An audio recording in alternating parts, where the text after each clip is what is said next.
All right. Good morning to those of you on the East Coast. Good morning also to those of you on the West Coast. I'm your host, Brandon Choi, also co creator of Movers and Shakers Unlimited. Thanks so much for joining us wherever you are watching from on this Saturday morning. Um, as you will know, every weekend we try to make it a point to do a rundown of the goings on that have happened in pulp culture and entertainment in the segment that we do each week known as This Week in Pulp Culture. Um, as I said, just giving you the rundown of the goings on. Haven't had a chance to do it the last couple of weeks because it's been a little hectic the past few weeks. Last week I was on assignment in Colorado Springs, doing a couple of panels, moderating a couple of panels. I'm sure you guys, if you follow the goings on over on social media, you had a chance to check out some of the cool things that were happening in the past few weeks where we weren't able to do the show. But we are back this week.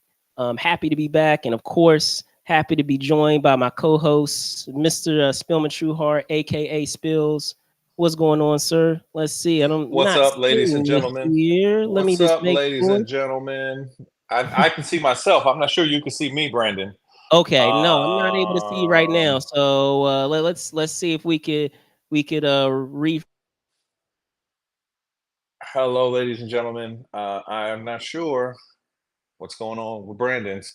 We're going to give him the Okay, thumbs now I down. can We're see you, going to give man. him the All right. thumbs down for having technical difficulties. Thumbs down for having technical difficulties, ladies and It's all gentlemen. good. It's all good. But We're back. It's the nature of live streams. But welcome, that's sir. How right. you doing? I'm doing well, ladies and gentlemen, and I'm doing well, Brandon. We've been away for a few weeks, but We have. it's vacation August. It's vacation August. People take vacations in August because it's too hot to be in this area. You don't want to be here.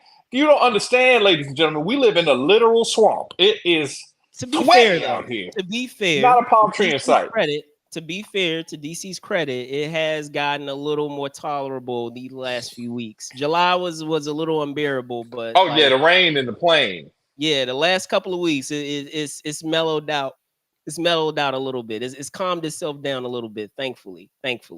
So with all that out of the way, Spillman, shall we get it started? Shall we talk, some of the goings on this Let's week? get it, ladies and gentlemen. Let's get it. Let's get it. So Let's we're get going to it. start with our first story, and I find this, I always enjoy doing a lot of our graphics here on the show. But this past Thursday, news dropped about a certain Maryland city uh, awarding or providing people with $20,000 to move there. What city am I talking about? The city that I am referencing is none other than Cumberland, Maryland. So, as I said, this past Thursday, and I'll give the hat tip to Fox 5 and talking about this story. Uh, they shared the news that, as I said, the Maryland City of Cumberland is issuing a new incentive to get folks $20,000 to move there. So, as part of a limited pilot program, the city is offering the monetary incentive to get people to move there uh, with $20,000. Now, this $20,000, the amount, if we're breaking it down, $10,000 is awarded as a relocation, cash incentive, and the additional $10,000 that can be acquired is awarded as a dollar for dollar match for approved home renovations or for a down payment needed on a newly constructed home. Now, I know a lot of you out there are saying, okay, so what is the catch, right? So, or say, what are the requirements? You have to at least be 18 years old. You have to be eligible to work in the United States. You have to be relocating outside of Allegheny County. You have to have a full-time remote job, remote employment. You have to have existing local employment. You have to have proof of self-employment or be accepting a new job in the area. And applicants are required to purchase a home and reside in Cumberland as their primary residence for at least 5 years. So, Spillman, and I'll also ask you out there, would you do it? All right. So We're saying that this is $20,000, but obviously 10 of it is like moving fees, and then the other 10 is a down payment. I don't know. This is the caveat also. I don't know the dollar, like the cost of the average house in Cumberland. So I imagine, let's say 250. If it's 250, 10,000 as a down payment doesn't seem like it'll go very far, but you don't know. I think that people might be selling houses in Cumberland. So maybe I would say no. As a city boy, I like to be in the mix. I like for people to run into me when I'm outside and see me spending them dollars. They'd be like, "Oh, what's up, big fella? We see you out here." And I'd be like, "I know you see me because I want to be seen." But I feel like Cumberland wouldn't help me accomplish that unless I was around town in Cumberland. You know, obviously it's a little bit, it's Allegheny County, Maryland, which is not crazy far, but it's crazy far when you think about it. It might be 2 hours to my job one Okay. way. So that wouldn't make it that ideal, but they did say, you need to have employment in the area or a fully remote job. Maybe my job will let me go fully remote. I have colleagues who are fully remote, but that would Okay. limit my opportunities as an employee because obviously they don't want people who are fully remote to be at the lead of stuff because we can't never get you in the office in case we need you. I hear you. I hear you. So I guess on my end, if we're talking about this, I have a couple of questions. One of them, some of them you've already answered in that, what is the uh, typical home cost at in that area. That's a terrific question because that's obviously going to play a role in whether the incentive seems worth it or not.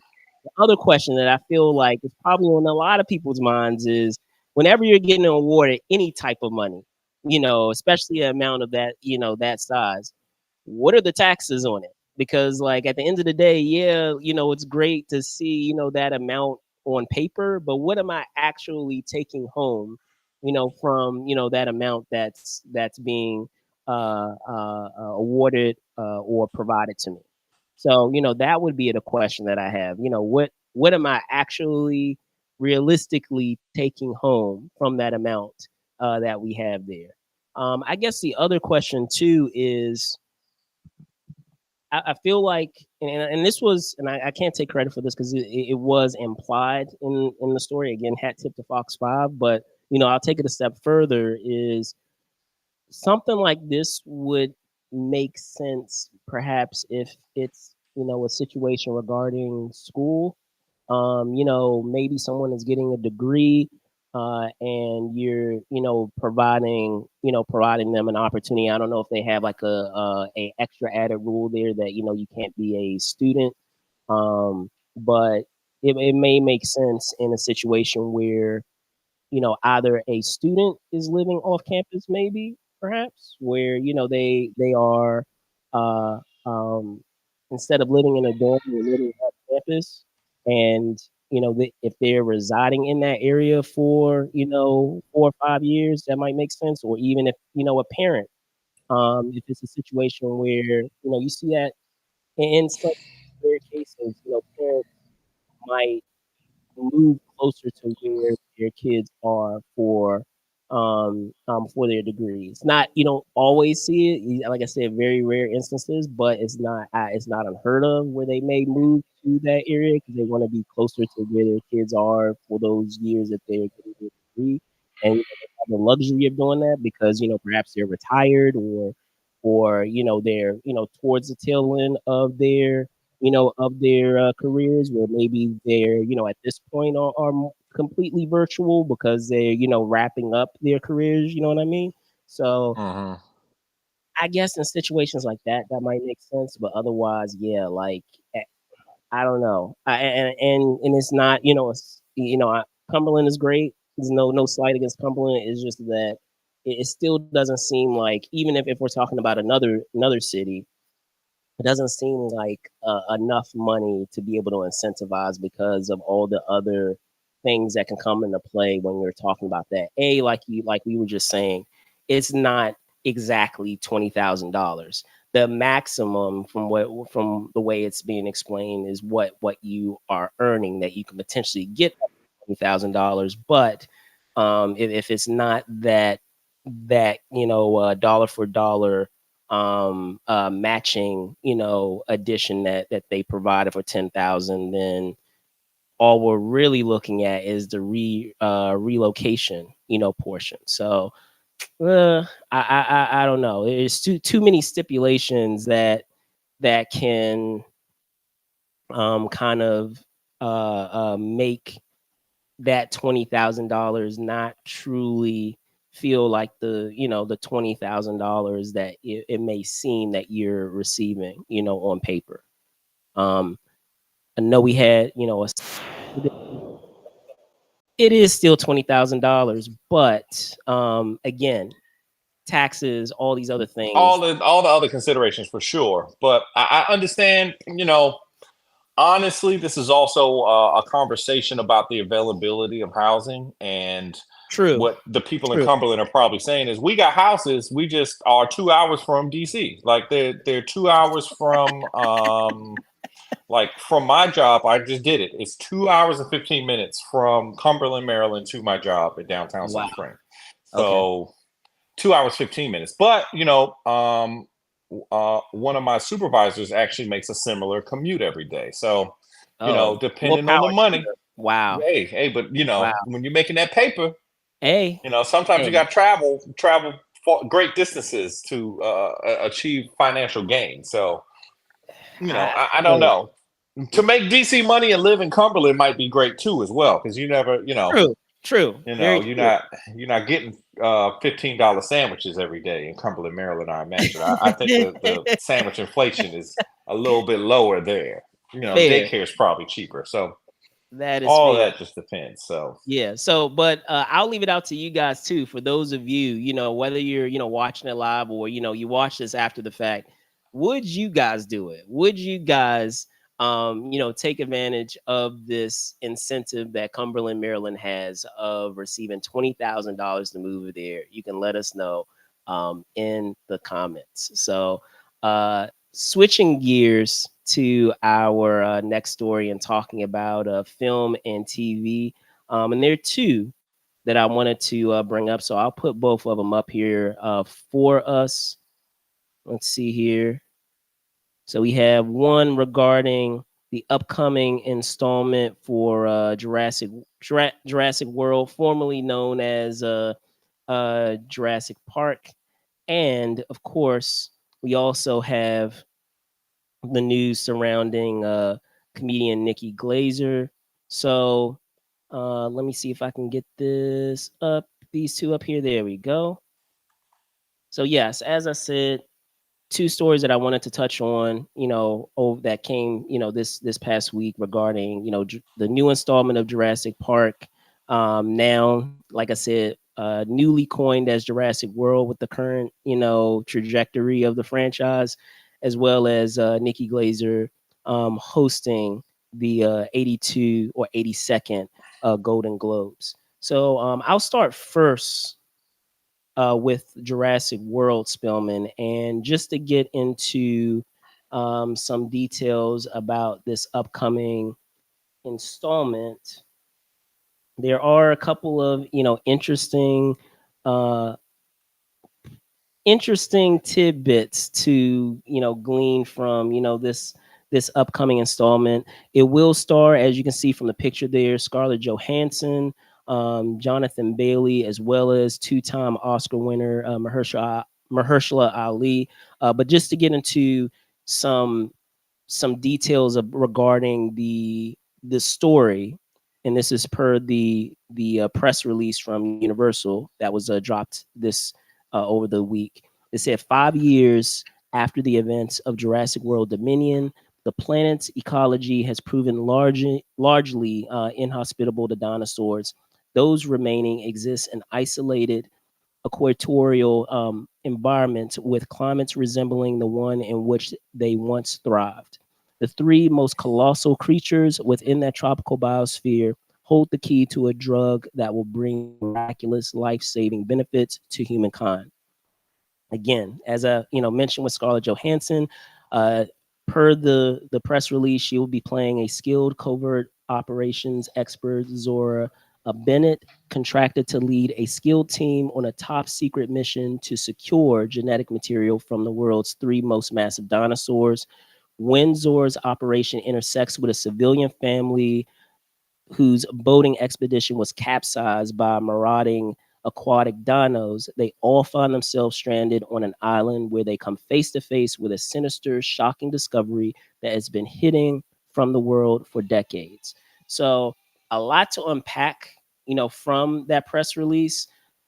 Just based off of what we hear about it, I don't know how you feel, Spill. Is already feeling kind of like I'm getting a little bit of deja vu of almost alien Romulus a bit here with what we had with the black goo, in a different way, but in the fact that we're going to be dealing with the repercussions of the dinosaurs, now being out, out in the world, and uh, the repercussions of whether they're able to continue to survive in the world as it stands now, but also perhaps some experimentation based on what we can glean of trying to acquire genetic material from dinosaurs and how it can benefit mankind. So are we going to see some splicing with dinosaur DNA? I know for a long time there have been some uh, there had been some drawings out there of like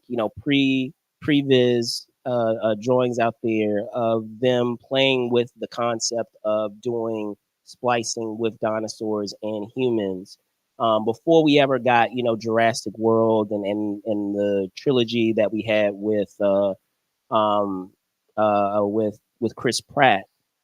They're they were thinking of the idea of perhaps doing a lot of splicing with the dinosaurs and humans in a Jurassic Park film. So maybe they're revisiting that idea now. So what are your thoughts? What are your thoughts on the actors that we have joining, and also uh, what we can do from the storyline?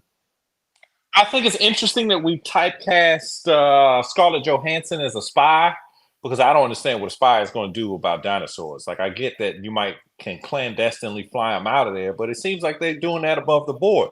Why do they need a spy to come and get the dinosaurs? I don't get that. She could have just been a regular paleontologist or something. Somebody, you don't need to be a karate master and gun expert to find dinosaurs. Especially in the world that we're talking about. They know what the dinosaurs are. It's not a secret. That's interesting for the plot, obviously. Like you said, it feels like they're trying to make more movies with this Jurassic Park story, but like, why is the ecology of the world a problem if we bring them back from hundreds of millions of years ago? Like, we're not talking about something that, like, I don't know. It's already a fantastical world, and they were already fantastically making them. So I don't know. We'll see. I like Jurassic Park as a concept. I like I might be on the spectrum, so I love dinosaurs. No, I love dinosaurs too. Don't get me wrong. I love Yeah, dinosaurs I love too. all that stuff. So it's just it's a cool thing. Really, we want to see the dinosaurs eat the people. It looks like Marshall Ali is getting eaten in this screen cap. He's like obviously shooting at something way bigger than him because he's looking way up there. He's not looking like eye level. That's something big that he's shooting at. So that's pretty cool. But these movies, it's kind of like I wish that they would stop trying to make it about the story and just make it like the Godzilla movies used to be. Like, the Godzilla movies used to not make any sense, but that's not why we came there. We didn't come to the movies for them to make sense or like character development. No, we came to see monsters knock down buildings, and we want to see dinosaurs eat people. So to me, just give us more dinosaurs eating people. You don't need to smarten it up for us, Hollywood. So that's all I got. So I'll say this, and you touched on it just a moment there. Jurassic Park has been around, almost as long as we've been alive, right? Like, it came out in the early '90s, the first one, and I'll never forget it because, just as you were saying and talking about loving dinosaurs. That was at a time, it hit right at the right time because it was at a time where I was obsessed with dinosaurs and I loved, those creatures. So to have that film come out, was unforgettable because it, like I said, hit at just the right time. Now, with that in mind, where the franchise has gone, we've had the Lost World, we've had, Jurassic Park 3, we've had the Lost, what is it, Jurassic World. We've had gosh, I'm brain farting on the one that we had, as a sequel to Jurassic World. I know they just mentioned Dominion as closing off the recent trilogy of films, but But that was Jurassic Park 3, I think, was the sequel to Jurassic World, wasn't it? Because it went Jurassic Park, Jurassic World, then they went to 3. They said we're not going to find like Jurassic Universe. Because then we'd have talking dinosaurs, which would be cool. Let's get some talking dinosaurs, Hollywood. They already make believe. Make a smart dinosaur be like, we have learned your culture, and now we shall well, rebuild that's our what I'm own saying. dinosaur. Come on, Maybe that's it's maybe that fantastical. but that's what I'm saying. Maybe that's where we're going now because at this point there we've exhausted every type of dinosaur. I mean, there are tons, don't get me wrong. Let me rephrase that. There are tons of dinosaur species out there. However, based on what we have had in the franchise, they've exhausted through a lot of different ideas with dinosaurs. We've done the T-Rex, we've done the raptors, because that was a big plot point in part 3. We Hmm. did the Spinosaurus because we had to have a dinosaur to outdo the T-Rex. Then they had to outdo the Spinosaurus by having the Indominus Rex. Then they had to, Hmm. what is it? They had to outdo the Indominus Rex by doing a bite-sized version, if you will, pun intended, of the Indominus Rex by having the Indominus Raptor. So like at this point, Talking dinosaurs. That's where yeah, we are. you have to. You have You to. gotta let That's them what I'm talk. saying. That's what I'm saying with what they're teasing. What it seems like they're teasing in the what is it in the plot? The synopsis is that we're going to see some splicing, and we're going to revisit, like I said, that idea that they were initially going to go before they decided to go with Jurassic World, which was just the idea of doing hybrids between. That's what it sounds like, potentially doing hybrids of dinosaurs and humans because I mean that's all we're left to do other than maybe the aquatic dinosaurs. We haven't really, I mean, they touched on it and they teased it in Jurassic World, but it wasn't really a huge plot point. I mean, we did have that dinosaur reappear in the last one in Dominion, but it was there towards the end and it wasn't the primary focus as our big bad villain, our main dinosaur villain. So it will be. Maybe they could do a dinosaur Jaws movie where there's a dinosaur Jaws that they gotta catch, and they out in the like. Let's say you was in a ship and you got in the back of the head part of the world that they always talk about, that part between like Hawaii, Australia, and like Japan, like that patch of just nothing. You out there, your cars, your boat, not a car, because cars famously do not work in water, but your boat is stuck out there, and you've got a giant plesiosaur or something off the Loch Ness monster, and you don't have $3.50 to get rid of that Loch Ness monster. So maybe they could do one of those. That would be pretty interesting to me. That would. So I'll give you that. So we'll see what happens, but at this point, like I'm a little skeptical because I feel like the franchise has gotten a little long in the tooth, and hopefully they can kind of find some fresh life with this new installment. Maybe, and this is no slight to the cast that we had in the Jurassic World trilogy. Maybe by following another set of characters, might be what's needed to kind of refresh things, but also um, perhaps going down that road, which is like again, I have no proof of this. It seems like they're going to go is doing the splicing stuff. and seeing where that can take us. Because as you said, that I can picture that if we're talking about teaser trailers or any type of promotional material where they Like something have like that. they how they always leave it with like a they have like a cold open before they show things, where they show like a hybrid creature of a dinosaur or a person, or like the trailer ends with the that creature speaking, and then it says coming July, this July, and it is closed with this July. I don't know. We'll see. We'll see. But hopefully, they're able to have it, come together. Because as I said, I love, and you mentioned it too. I love dinosaurs. Um, I loved the Jurassic Park franchise. I like the first one. I know I'll get a lot of flack for this. I like two also because I love having the two T Rexes. I love the rampage through what was it, San Diego.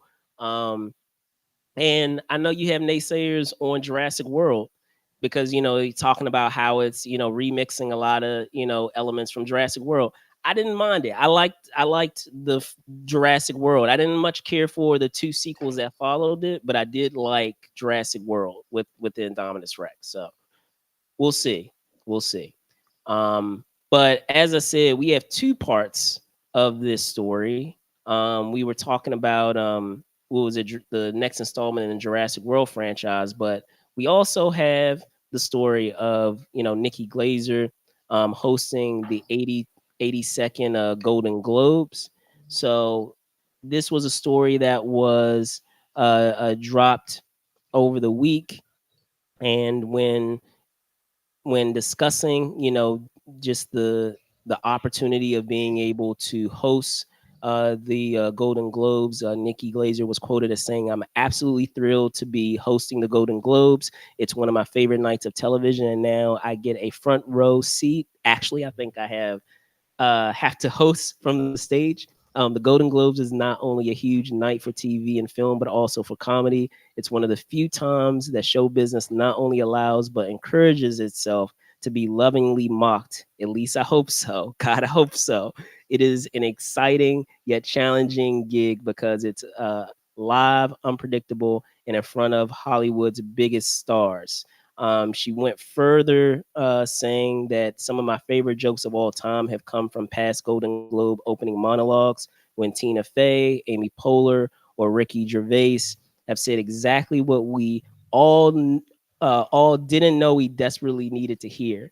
I just hope to continue in that time-honored tradition. This is truly a dream job. Plus, I no longer have to feel guilty for every TV show and movie I have binged over the past year. It was all worth it. So Spillman, what are your thoughts on Nikki Glazer being the host for the 82nd annual Golden Globes, which will be hitting uh, this upcoming January? She's such a brutal comedian, but I love to hear your thoughts. I actually really like Nikki Glazer. I think she's a funny comedian.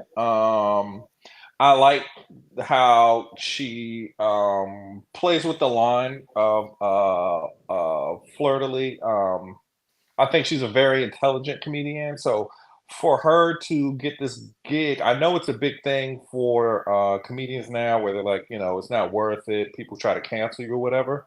But I feel like that's just the opportunity to be funny. Like usually people get canceled for saying stuff that's not funny. So let's workshop your funny and get some funny together. So to me, I think it's good. Obviously the Golden Globes is known for um, people having libations and getting in the mood. So hopefully Sure, that will be hilarious.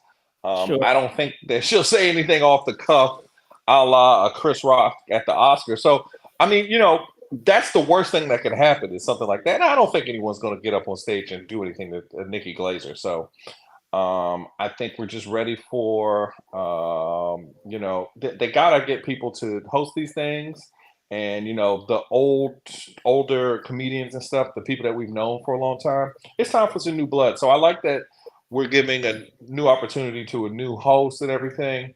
And again, Nikki Glazer is pretty funny. So I She really is. like this. She's definitely funny. I'll definitely give you that. I guess my only concern with that is, as I said, she's a particularly brutal, comedian, and we all know that, yeah, when it comes to Hollywood, you have actors and producers, directors out there that can get a Sensitive. little They get sensitive, they just a tad feel us. bit, Yeah. tad bit sensitive. So as you said, with considering that we know that there are plenty of libations to go around, hopefully that will lighten the mood a little bit and allow people to be a little more relaxed to be able to enjoy some of the comedy that I'm sure that she's going to provide. But as someone who's a part of a lot of these celebrity roasts, I'm just I'm just curious to see how it's gonna go, because just as she said, she had she's walking in some big shoes. You have, what is it, Tina Fey, Amy Poehler, who are terrific hosts, and I feel like with them, because they're, and it's not to say Nikki Glazer is not in the industry, but it's more so if she, with Tina and with Amy, who perhaps have worked with many of the folks that are there in the audience as coworkers, as contemporaries on given shows, that I feel like there was a more of an ease there, where people were able to enjoy a lot of that comedy because it was with another peer, you know what I mean?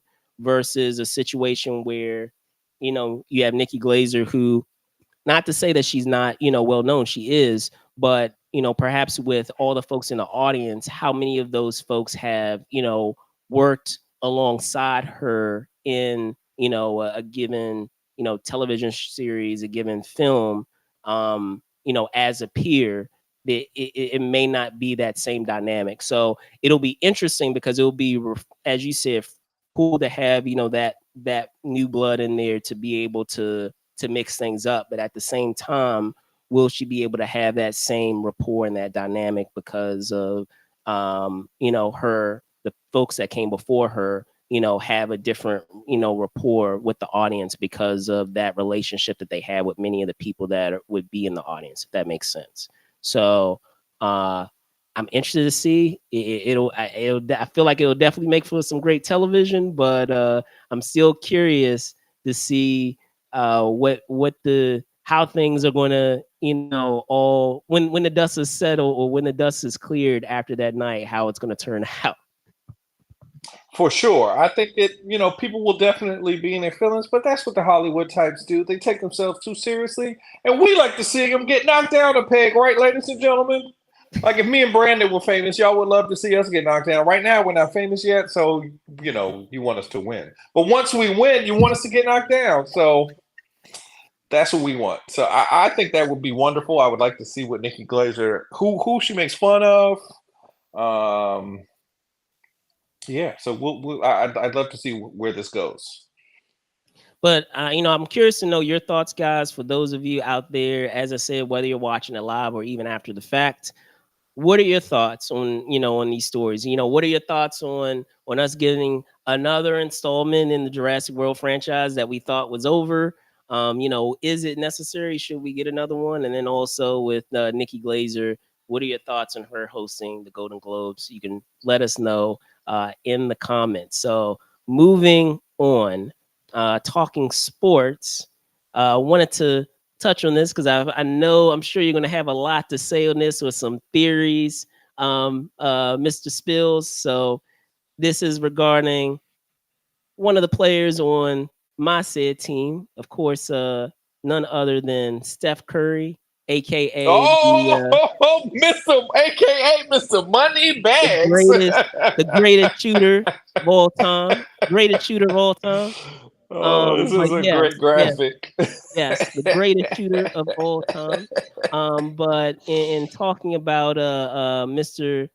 Steph Curry, he received an incredible 1 year extension. Insane to think about in the context of you know the income earnings of athletes these days. But Um, as a 1 year extension, Mr. Steph Curry has agreed to a 1 year, $62.6 million extension that will keep him under contract through the 2026-2027 season.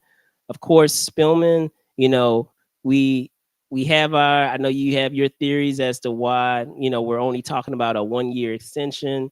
I know you want to, be able to dive into that, but just talking about just the extension in and of itself, incredible. 60 on nearly $63 million for, just a 1 year contract. Your thoughts?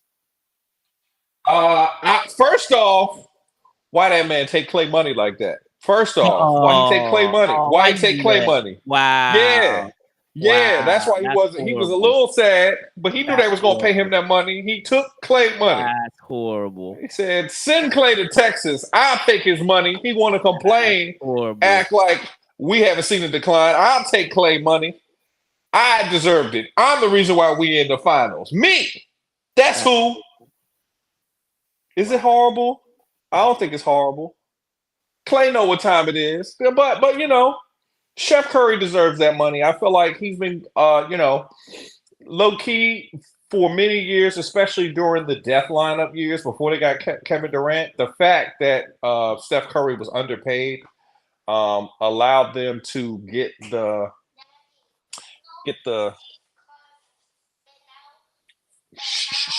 not right now, not right now. Sorry, ladies and gentlemen. No, you're fine. You're Um, live. You're live. Sorry, ladies and gentlemen. But yeah, just Steph Curry is great, but he's getting his money back that he got the Warriors. Like the fact that the Warriors were able to move from Oakland to San Francisco and build that new stadium, that's Steph Curry. There's no other reason why they were able to do that. They would probably still be in Oakland today if it wasn't for Steph Curry. Steph Curry lifted that franchise up historically because it had been an underperforming franchise. Obviously they had the We Believe Warriors, but Steph Curry is an institution. Steph Curry's been so great that we forget that Wilt Chamberlain played for the Warriors for a long time. No, it's Steph Curry's team. He's the best Warrior, which is crazy. You can have someone like Rick Barry and Wilt Chamberlain on that team in the franchise history, and Steph Curry, hands down, is the best player in the history of the franchise. So, to me, he took Clay money and he kicked Clay out, and that's sad to me. But it is what it is. That they didn't want to pay Clay because they were going to play Steph, and Steph is someone who deserves to be paid. Clay got his last extension, and he didn't play up to that extension. So, to me, it is what it is. He said, "Got you." So, how do you feel about it? So I'll say this. First off, shame on you saying that he took Clay's money, but He took Clay money. It's okay. He took it. That's what he did. If you shame had on two you. girlfriends and then all of a sudden one of them kicked the other one out, and then you had to monopolize your money, she took that other lady money. That's what happened. That's what happened. He got Clay money. but be that as it may about who took whose money. I feel like this past summer with the Olympics, for those who aren't familiar with Steph Curry, those of us who have been following Steph through his career with the Warriors. We see this stuff all the time. You see these types of performances all the time, but I feel like on the world stage, it was a coming out party of sorts of folks really, remembering or realizing how good Steph Curry is, and not forgetting how good Steph Curry is. And so, I feel like that also played a role, because they need they need that face for their franchise, that being the Golden State Warriors. Now that allowed Clay to leave. However, I will say this in talking about revitalizing the team. Steph, as much as I love Steph, and Steph is awesome, greatest shooter of all time, played a huge role. Don't get me wrong, in that revitalization of the Warriors, but Clay had a hand in that, and Draymond had a hand in that. We still have Draymond there, but in terms of the Draymond that we've come to know at that time, it seems like we're getting at the point where we're starting, perhaps getting towards the tail end of that career versus being in those prime years, and that's okay. It's something that happens in sports, but I still want to be able to give the flowers out. As great as Steph is, be able to give the flowers out also to Clay, who's off with the Dallas Mavericks now, and Draymond, who's still on the team. But going to the 62 million, I feel like the the fact that you need a face, a definitive face for that franchise, played a role in that. I feel like that Olympics and that those performances that he had of bailing out the US, and yes, I did say bail out the US, um, helped secure that bag as well. Uh, Other than that, I do also find the minor contract extension interesting, because it kind of really adds credence to the rumors out there of him trying to pair up with some other superstars that are in the league. um I don't know if you want to elaborate on that any further, Spillman, because I know you have your theories on who it may be. I don't know if that will be the destination, but maybe Oh you no, he's gonna come to the evil empire. He's gonna come to the evil empire. He's coming to the evil empire. So to me, it's ain't a thing. He's gonna come to the evil empire.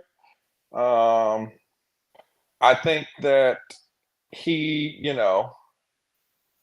he, I mean, eventually, if you're great, it's really only been two top 10 players who have not put on the purple and gold. Really, three. Okay, it's three. It's Larry, it's Mike, and it's Bill Russell. So, you could also maybe say, Tim Duncan, but Steph is right along that. Like, they've given him big money right now, but he ain't gonna win no championship.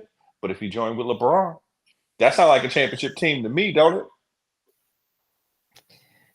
I guess. I mean, will they be? Will they be effective enough at that point, if that comes to pass, of being able to carry a team to a finals? And yes, we were able to see greatness this past summer. I'm just wondering Hey, if LeBron gets that people to greatness play with him when they will play with him. continue. They be like, actually, it's so much easier. And then this starts happening. We're gonna We'll start see. getting. We'll see. We'll see indeed. So moving That's on. right, ladies and gentlemen. He's coming to the Lakers. Yes, ladies and gentlemen. Yes, ladies and gentlemen. Come on to the dark side.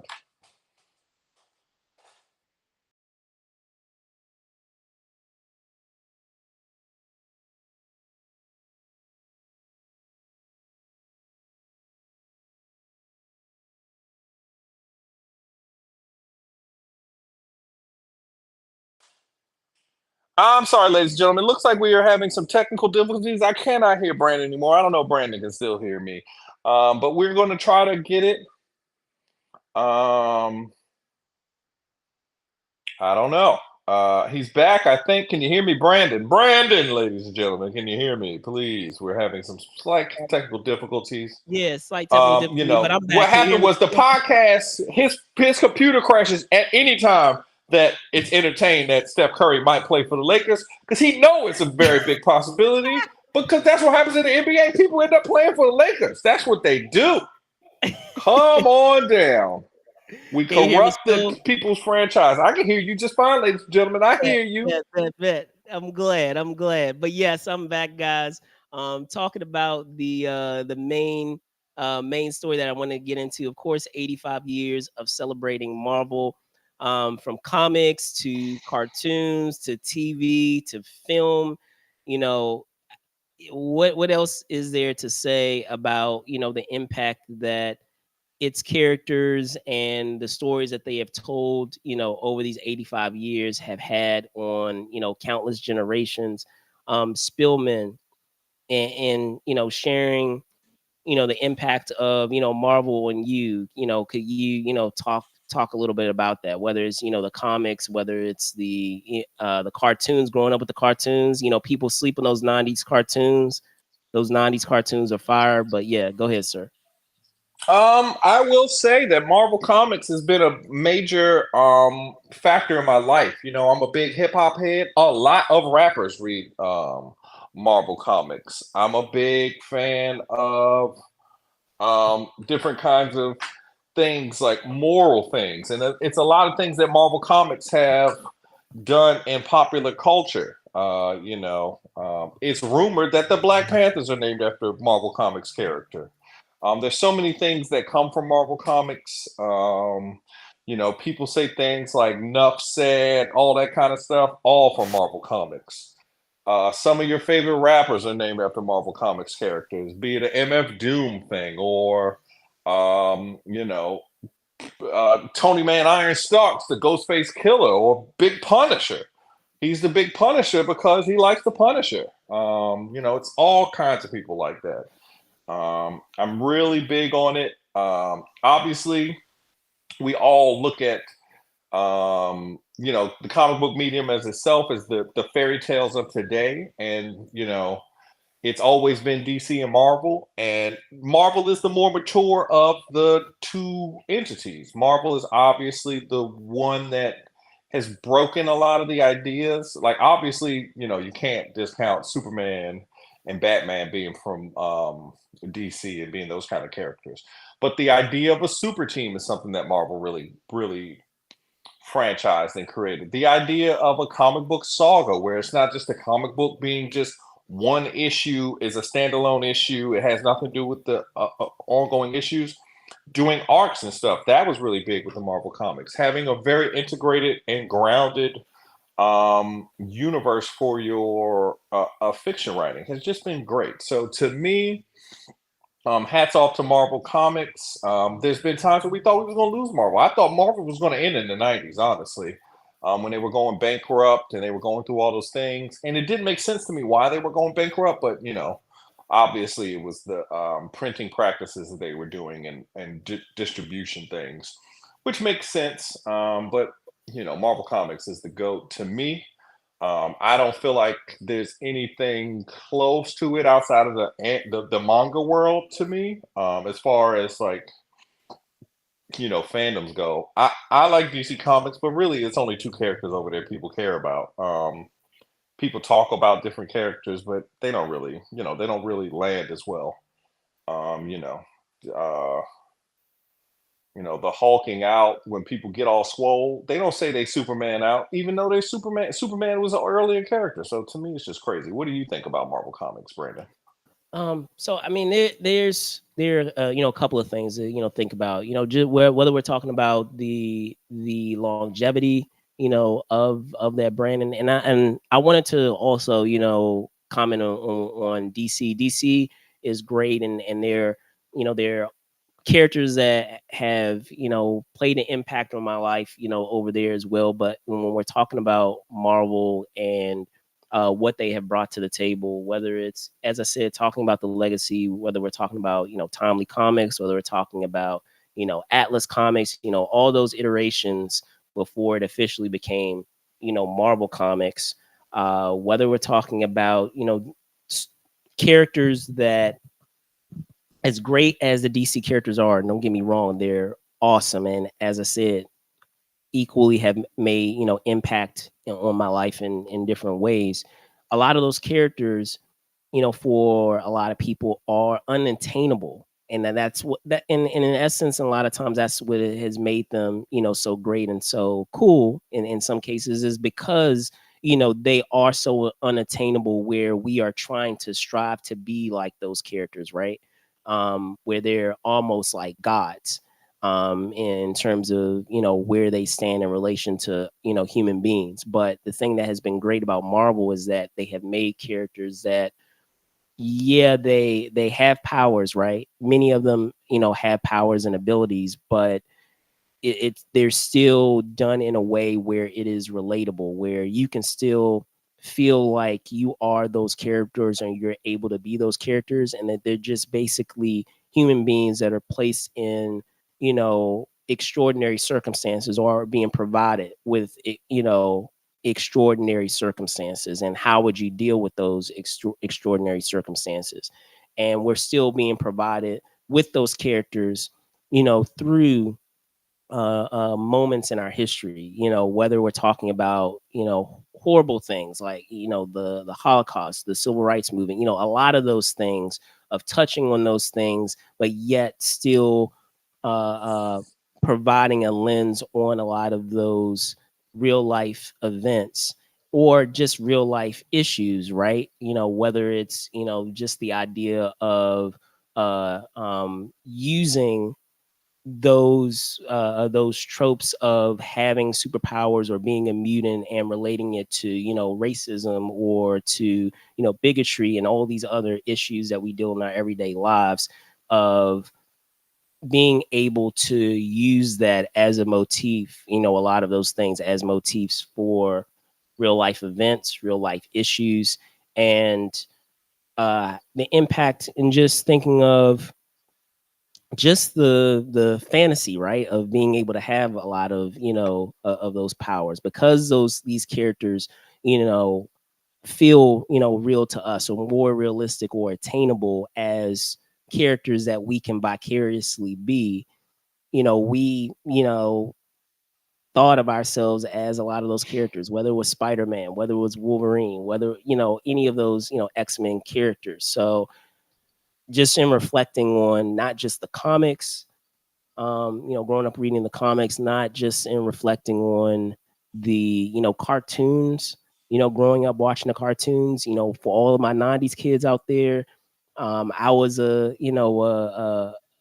kid of the 90s, and watching those cartoons on I don't know what channel it was for you, but for me it was channel 5, it was Fox, and Channel watching, 5, baby. yeah, it was watching, Spider-Man, it was watching Fantastic Four, Iron Man, X-Men. I'll never forget it. Like, for those of you that remember when those cartoons were on the air, the 90s versions, if you will, you had, what was it, Fantastic Four and Iron Man used to come on really early in the morning. It used to come on like at 6:30 or 6 o'clock.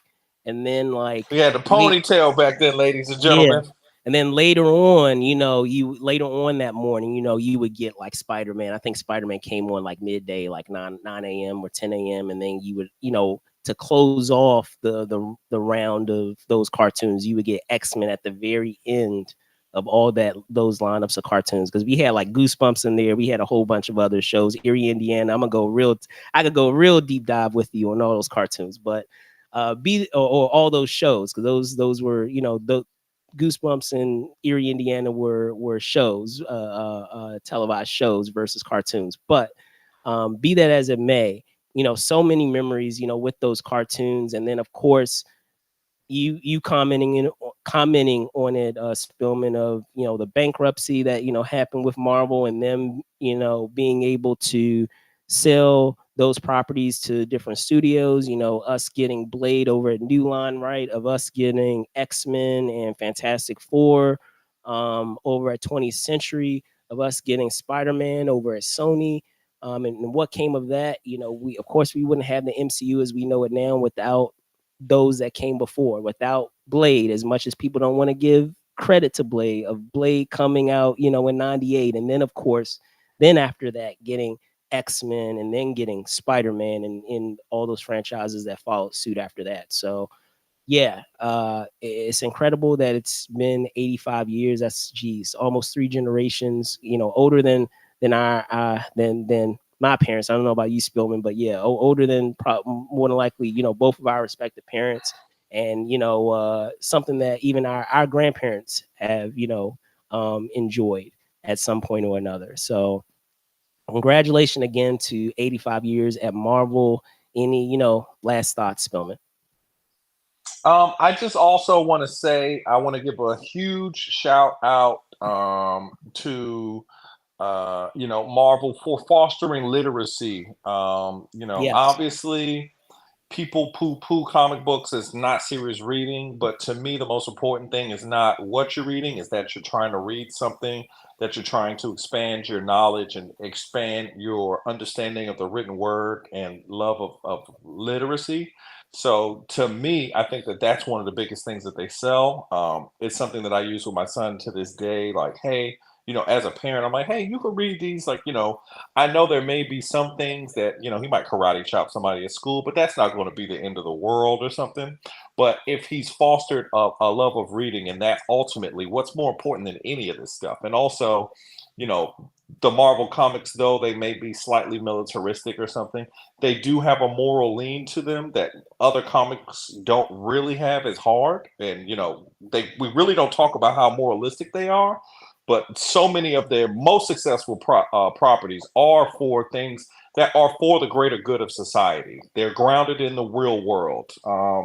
The characters deal with things like bigotry and hatred and all kinds of other things that happen in the real world. So, um, big shout out to them. They've done great work for 85 years now. So, again, Marvel Comics is the GOAT. You see what it is, ladies and gentlemen. For sure, for sure. So that is going to wrap up this edition of This Week in Pop Culture. As always, I want to thank you guys out there for watching us live, or even if you're watching us after the fact, after we've aired. Before I go, I'm gonna punt it over. Oh, and then also I've done this for all the other segments. What are your memories of Marvel? Guys, let us know in the comments the things that you enjoy most about Marvel. Having 85 years of Marvel, but be that as it may, Spillman, I'm gonna punt it over to you. Can you tell folks where they can find you? Yes, ladies and gentlemen, you can find me on Truly Spill It on Instagram. Send us a chat. Tell us your favorite Marvel things. We can have a discussion. Tag me in some of your posts. We can have a discussion there. So, please continue to try to share our little slice of comic book and cinema and sports world with the world. So, thank you. All right, excellent, excellent, excellent. So again, want to thank Spillman, aka Spills Trueheart, for being my co-host as always in doing this segment that we know known as This Week in Pop Culture. I am also your host, Brandon Choi, co-creator of Movers and Shakers Unlimited. You can find me at Brandon Choi ENT on X, formerly known as Twitter, which you can see down below. And of course, you could also find me at Brandon Choi _ENT on IG, on Instagram. Thank you guys so much for watching. Be safe out there, and see you guys soon. Peace.